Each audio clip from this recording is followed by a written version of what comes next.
मुंबई अहमदाबाद राष्ट्रीय महामार्गावरील पेल्हार फाटा येथे मुख्य मार्गावर पडलेल्या भल्या मोठ्या खड्ड्यांमुळे अपघातांची मालिका सुरू झाली आहे.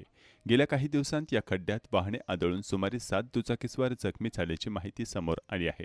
त्यापैकी एका जखमीवर गॅलेक्सी रुग्णालयात उपचार सुरू आहेत.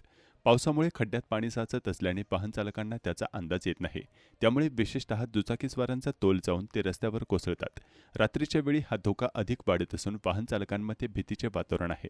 विशेष म्हणजे सायरस मिस्त्री अपघातानंतर मुंबई अहमदाबाद राष्ट्रीय महामार्गावरील डहाणू ते दहिसर टोलनाकापर्यंत भागांच्या काँक्रिटीकरण आणि सुरक्षाविषयक सुधारणा कामांवर सुमारे 600 कोटी रुपयांचा खर्च करण्यात आला होता.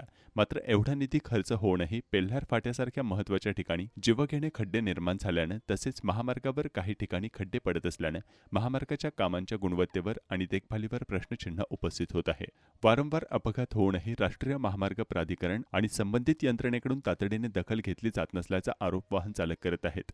आणखी किती जण जखमी झाल्यावर प्रशासन जागे होणार असा संतप्त सवाल नागरिक उपस्थित करत असून तातडीने खड्डा बुजवून सुरक्षित वाहतुकीची व्यवस्था करण्याची मागणी जोर धरत आहे.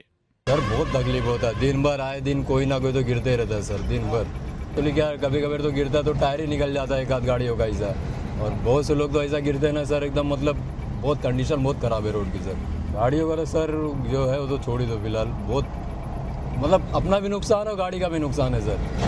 खरं तर जगातला देशातला सगळ्यात बिझिएस्ट हायवे म्हणून या मुंबई अहमदाबाद नॅशनल हायवेची ओळख आहे. परंतु 600 करोड रुपये खर्च करून देखील आज या ठिकाणी रस्त्याची अशी दुरावस्था आहे. आत्ता मागच्या 8 दिवसांमध्ये 8 ते 10 जणांचे अक्षरशः ॲक्सिडेंट झाले आणि जबडे तुटलेले आहेत. माझा तर राष्ट्रीय महामार्ग प्राधिकरणाला हात हे आहे की 600 करोड रुपये तुम्ही जर खर्च करतात तर मग ही रस्त्याची दुरावस्था अशी काय? या रस्त्याने आमदार खासदार पालकमंत्री जातात, त्यांना हे रस्ते दिसत नाहीत का? अक्षरशः जर इथे एवढी मोठी दुर्घटना होते तर आमदार खासदार करतात का? माझा त्यांना हाच सवाल आहे. त्यांनी वेळेत जर याची दखल घेतली नाही तर एखादा मोठी दुर्घटना या भागात होऊ शकते. यहाँ पर एक्सीडेंट होता है और एक दिन में 8 एक्सीडेंट हुआ था.